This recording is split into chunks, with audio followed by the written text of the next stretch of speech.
Translation. In the 12th incarnation, the Lord appeared as Dhanvantari, and in the 13th, he allured the atheists by the charming beauty of a woman and gave nectar to the demigods to drink. This is very interesting.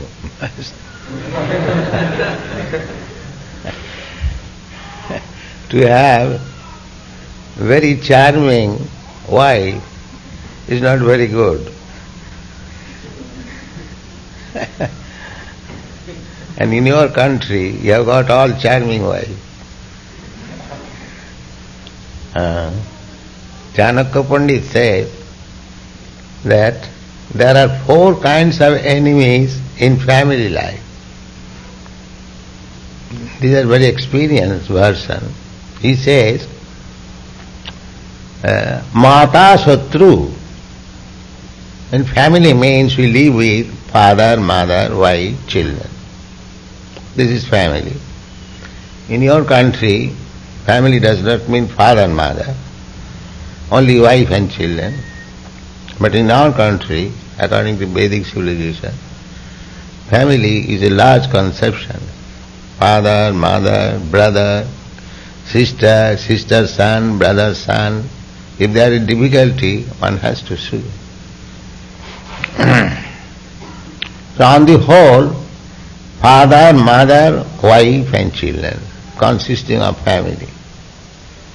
Now, Chanakya Pandit says, in the family there are enemies.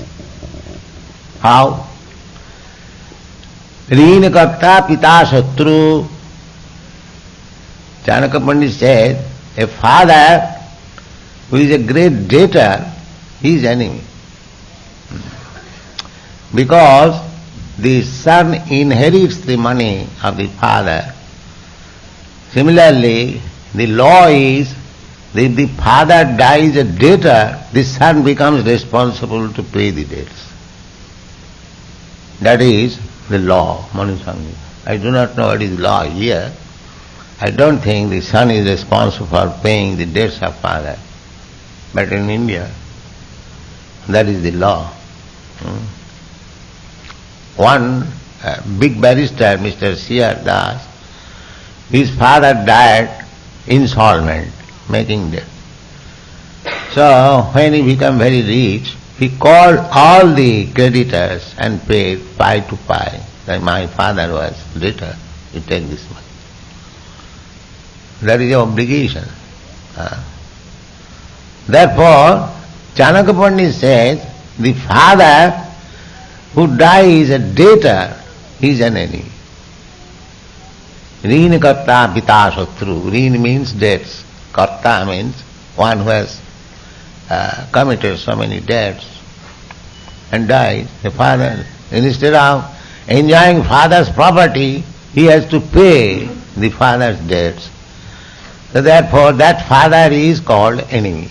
Rin karta pita shatru. Mata shatru dicharini.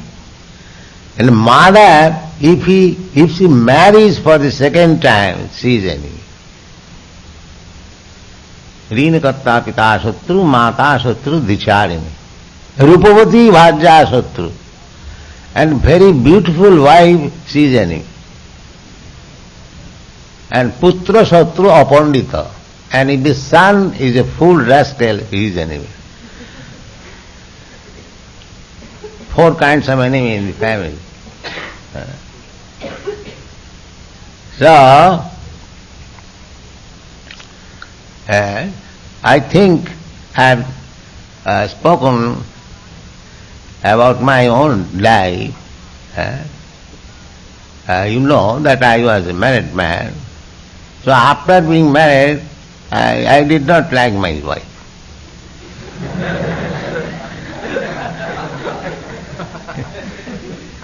Somehow or other I did not like. I must say she is very faithful, very everything, everyone, but I did not like somehow or other. So I was preparing for next marriage, because in India at that time it was allowed, a man can marry more than one wife. Now the law is there. So my father He was a saintly person. See, he called me one day and said, "My dear boy, you are trying to marry again. I request you, don't do that. You do not like your wife, that is a great fortune for you."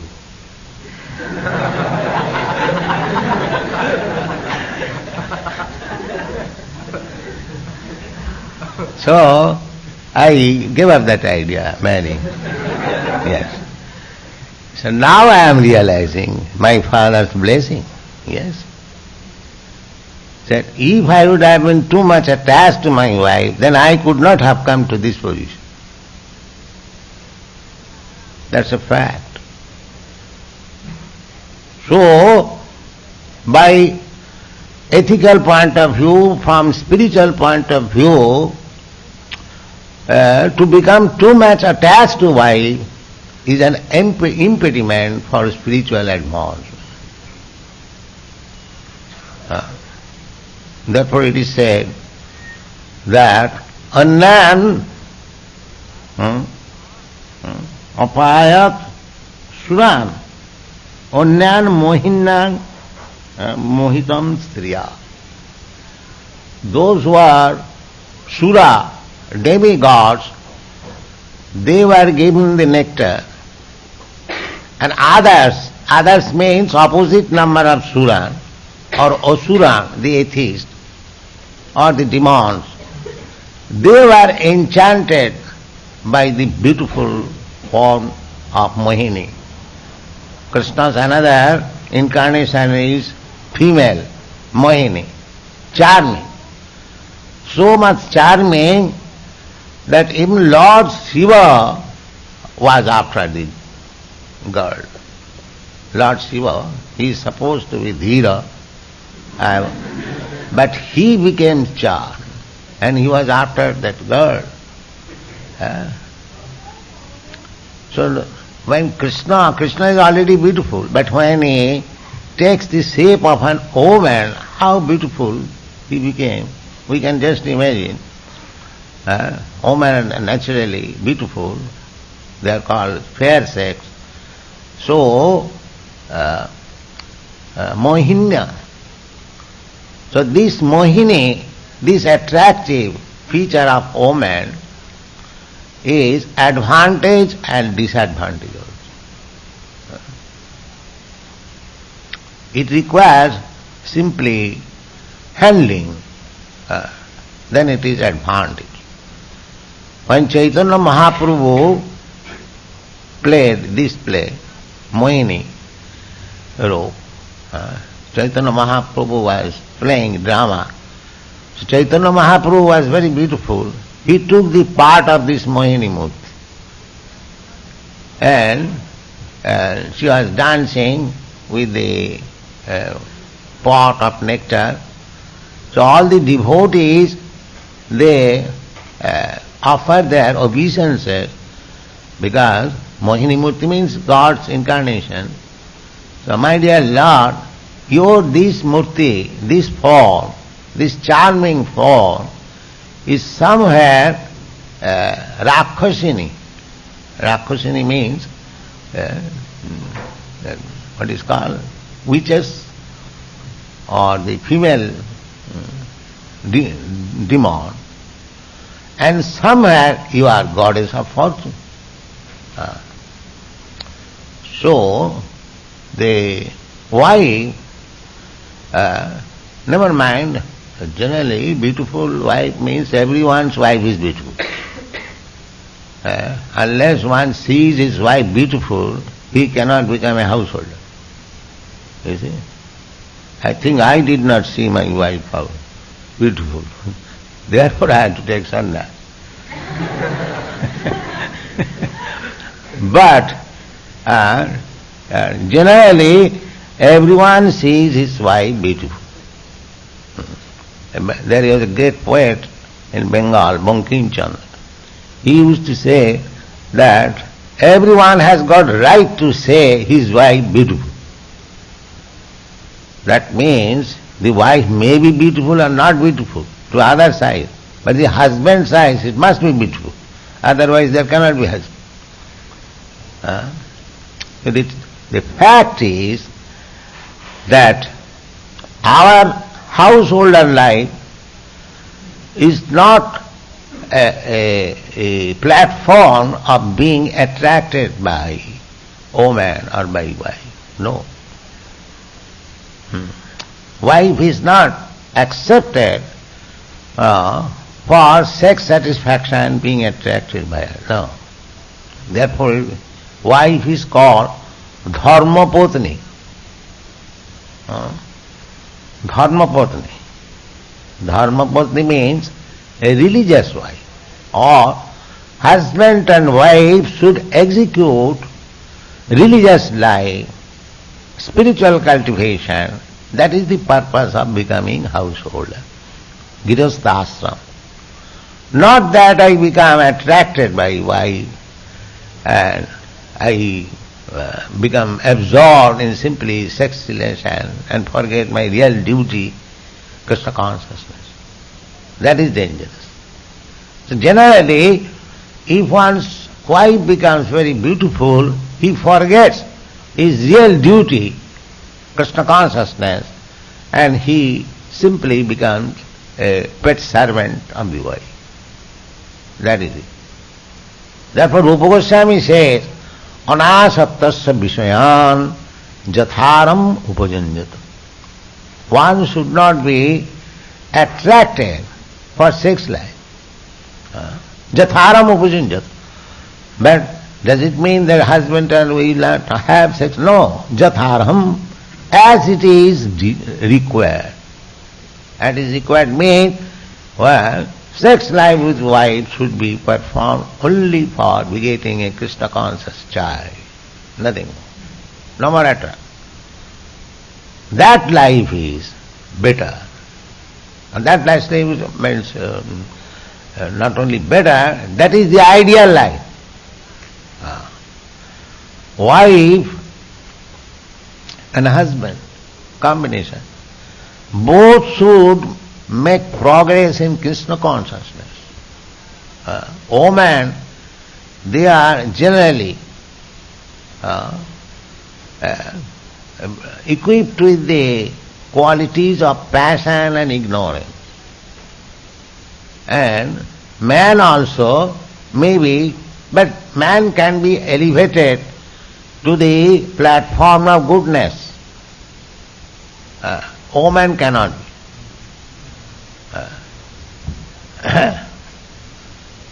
Woman cannot be. Therefore, if the husband is nice and the woman follows, woman becomes faithful and chaste to the husband, then their both life becomes successful.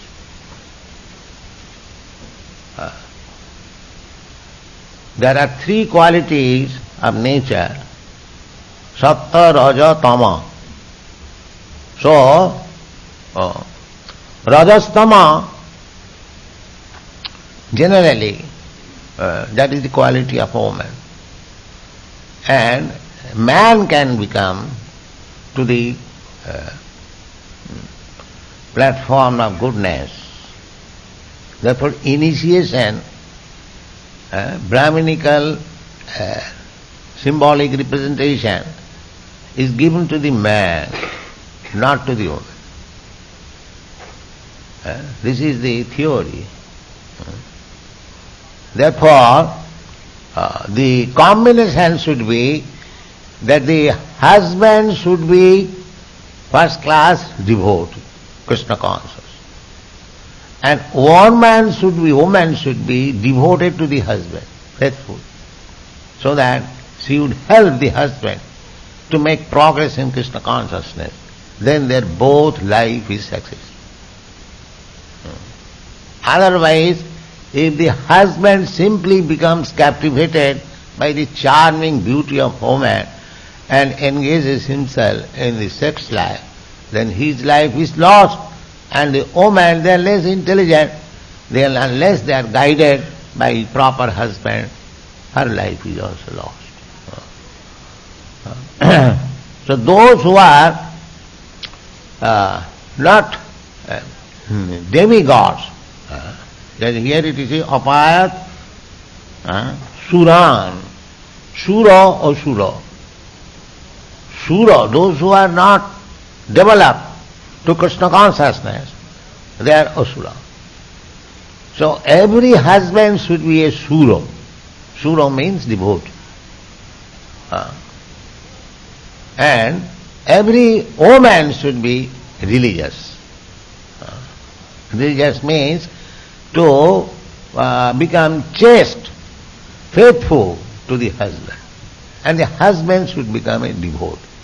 Then both of them will make progress in Krishna consciousness, and that is the perfection of life. So here it is very clearly described the anyan mohinyam striya by the formation. So we should not be attracted, but generally people are attracted. The whole world, the material world is going on that the woman is attractive for man and the man is attractive for woman. Pumsang striyami thuni bhavamita. This is the general platform of attraction between man and woman. And when they are united by such attraction, then they become more materially knotted. And then they are after Pungsang striyami thuni bhavamita tayor mitho hridayaganti mahu ata girachetra sutapta vittai janasya mohoyam aham mameti. Our material bondage is due to an illusion. What is that illusion? That I am this body, Dehatma Buddhi, I am this body, and anything which is required for this body or which I possess for the comfort of this body, that is mine. Both of them are illusion, because I am not this body. I am soul, aham brahmasmi, but the illusion is, everyone is thinking, I am this body, I am Indian, I am American, I am white, I am black, I am Brahmin, I am Shudra, I am this, I am that. This is illusion.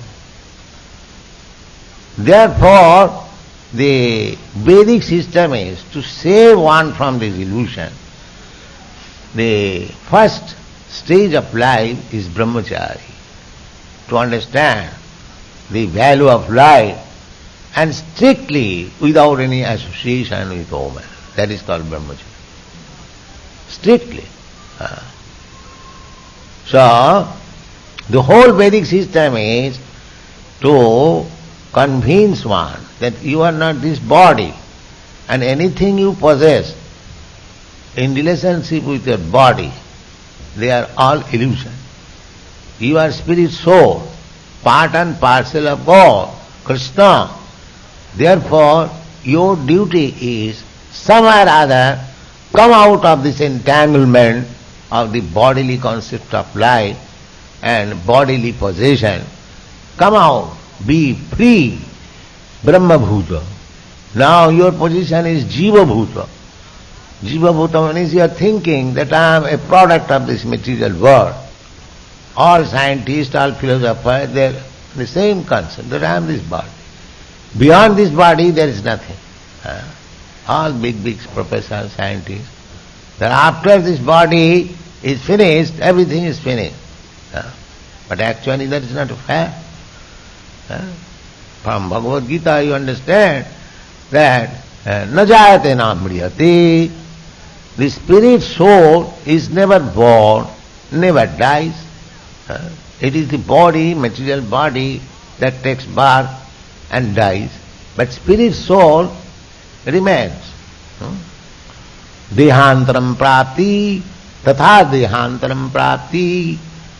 It transmigrates to another body, Just like we are transmigrating from one body to another. There are so many children here now. They are doing so many things, foolish, but we enjoy because we know that this body is foolish body. Nobody grudges. If a child does something which not to be done, just like most children, they are chewing their thumb. But if you do that, that cannot be allowed. Because your body is different and his body is different. So these rascals, they do not understand the simple truth that this body is different from the body of a youth or a boy. They are different bodies. They are thinking the body is growing. The body is not growing. Body is changing. Just like in cinema, photograph, you see some body is moving, but that is not moving. That is different body, changing the photograph. But because it is shown so swiftly, we see that one body. As soon as the machine is stopped, the body is stopped. Immediately. We have experience. So, these bodies are different bodies. Otherwise, a child does so many things foolishly, and the elderly boy or you, he does not do so. Because the body is different. Why do they not understand? This is called ignorance. The body is different. Similarly, as everyone has got past, present and future, you are all young men, you had your past, you had a child's body, a boy's body, and future you will get a body like me, aged. Similarly, I had my past, I had a youth's body, now I have got aged body, then why not future, another body? This is very common conclusion. And it is given, it is confirmed, not that we are imagining. It is confirmed in the Bhagavad Gita. Tatha dehantaram prapti. As the child is changing body to boyhood, boy is changing body to youthhood. Dehinasmin jatha dehi kaumanang jauvanang jara. And the youth is changing body to old age body. Similarly, the old also will change the body. Again we'll get a small baby's body and again. That is the way of nature. So, every one of us, spirit soul, part and parcel of God. Now, we are embarrassed due to our ignorance. So when this ignorance is moved, we become enlightened. That is called Brahma Bhuta. Self-realization, spiritual realization. Brahma Bhuta Prasannatma. Na sochati na kankhati samasarveshu bhuteshu madbhakti lavati para.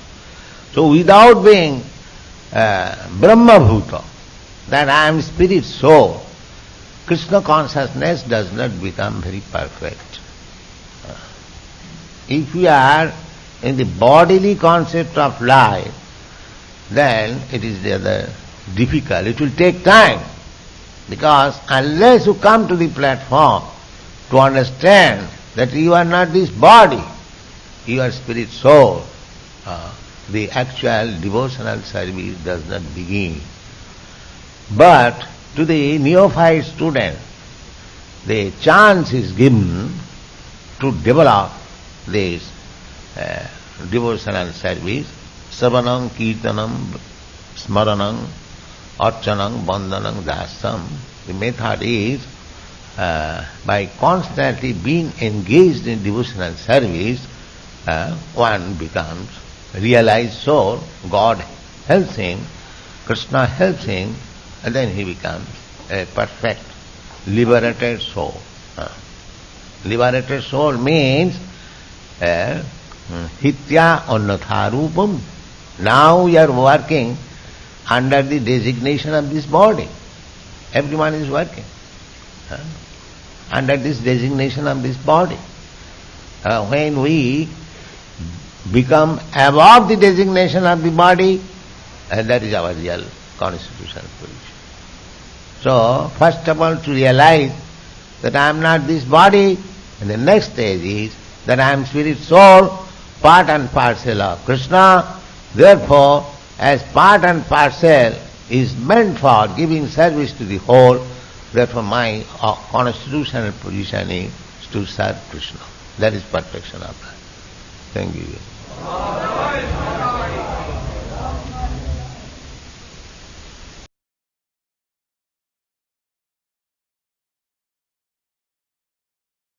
Updates के लिए channel को subscribe करें और यदि topic से related आपका कोई प्रश्न हो तो कमेंट बॉक्स में आप पूछ सकते हैं।